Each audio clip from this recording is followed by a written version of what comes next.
अस्सलाम वालेकुम दोस्तों। उम्मीद करता हूँ आप सब लोग खैर आफियत से हो गए। आज हमारी CS 507 की फाइनल टर्म सीरीज़ का लेक्चर नंबर 20 है। इसको हम स्टार्ट करते हैं बगैर टाइम ज़ाया किए। आज का हमारा टॉपिक है जी इंक्रीमेंटल मॉडल। अब हम देखते हैं इसमें क्या क्या होता है।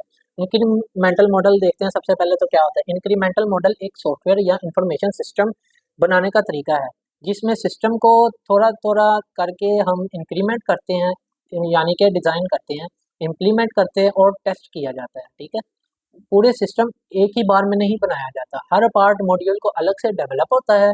ये मॉडल दो अप्रोचेस का एक मिक्सचर होता है, एक वाटरफॉल मॉडल का और एक प्रोटोटाइपिंग का। ठीक है, एग्जांपल देख लेते हैं इसमें जी। Word processor application. ठीक है, एक वर्ड प्रोसेसर एप्लीकेशन बनाते वक्त पहला इंक्रीमेंट ये होता है कि जी बेसिक फाइल मैनेजमेंट और डॉक्यूमेंट एडिट होना चाहिए। ठीक है, उसके बाद दूसरा इंक्रीमेंट होता है जी एडवांस्ड एडिटिंग फीचर्स हम उसमें अ, बनाते हैं। उसके बाद थर्ड जो होता है जी वो स्पेल चेक और grammar.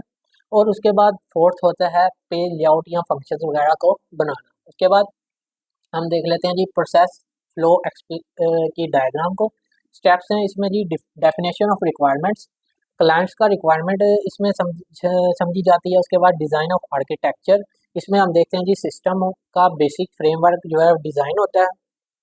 Developing a single increment, पहला मॉड्यूल बनाया जाता है। वैलिडेट इंक्रीमेंट, उसके बाद उस इंक्रीमेंट को टेस्ट टेस्ट किया जाता है कि सब सही काम कर रहे हैं या नहीं। उसके बाद इंटीग्रेट इंक्रीमेंट, सिस्टम के बाकी पार्ट्स के साथ मिलाया जाता है। वैलिडेशन, वोल्ट सिस्टम, पूरे सिस्टम को दोबारा टेस्ट किया जाता है। नेक्स्ट इंक्रीमेंट होता है जी, फिर जो नेक्स्ट इंक्रीमेंट होता है जिसको हम कह सकते हैं कि नेक्स्ट मॉड्यूल को डेवलप होता है।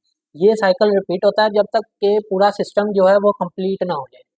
उसके बाद हम देख लेते हैं टाइमलाइन ग्राफ को। इसमें जी हर इंक्रीमेंट का फेज होते हैं, हर इंक्रीमेंट के फेज होते हैं। एनालाइज, डिजाइन, बिल्ड और डिलीवर। पहला इंक्रीमेंट बनाया जाता है, डिलीवर किया जाता है, फिर दूसरा, तीसरा, ऐसे ही आगे बनाए जाते हैं। ठीक है, क्लाइंट से फीडबैक मिलता रहता है और हर स्टेप में इंप्रूवमेंट होती रहती है। Value to cost ratio system, अब ये क्या होता है, हर मॉड्यूल को डिलीवर करने का डिसीजन इस बेसिस पर होता है कि क्लाइंट हर मॉडल को वैल्यू देता है।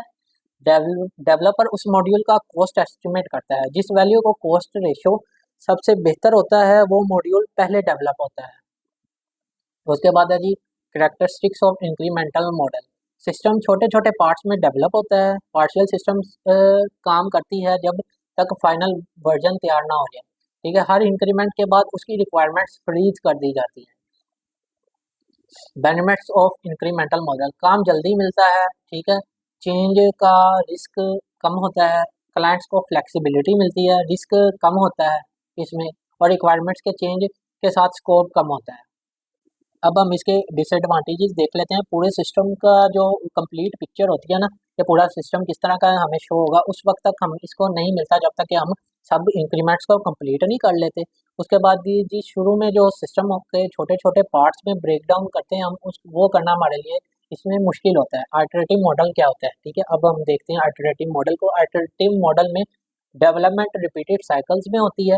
हर आइटरेशन में रिक्वायरमेंट्स ली जाती हैं। एनालिसिस और डिज़ाइन होता है। इम्प्लीमेंटेशन और टेस्टिंग होती है बाकी सिस्टम्स की तरह। उसके बाद पार्शियल सिस्टम रिलीज किए जाते हैं। इसके बाद है जी steps of iterative models.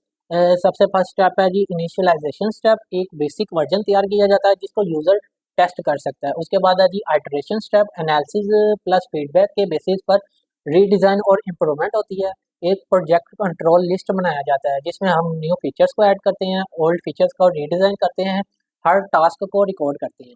Iterative model evaluation, इसके हार्म्स देख लेते हैं जी। Scope creep. स्कोप क्रीप क्या होता है जी, हर फीडबैक के बाद नए फीचर्स डिमांड होने लगते हैं जो प्रोजेक्ट को हैवी और कंफ्यूजिंग बना देते हैं। बेनिफिट्स इसके क्या हैं? एफर्ट्स और चेंजेस को मेजर करना आसान होता है। डिफेक्ट्स को ट्रैक हो जाते हैं इजीली। लॉजिकल और फिजिकल इंप्रूवमेंट पॉसिबल होती है। यूज़र फीडबैक देते हैं जिससे उनका काम इम्प्रूव होता है। हर फेज में प्रोडक्ट का करेक्टरिस्टिक्स से चेक करना पॉसिबल होता है। इसी के साथ हमारा लेक्चर नंबर 20 कंप्लीट होता है। वीडियो को अच्छी लगी हो तो लाइक और सब्सक्राइब करना मत भूलिएगा, और इसको आगे शेयर लाजमी कीजिएगा ताकि और भी दोस्त इससे फ़ायदा उठा सकें। शुक्रिया।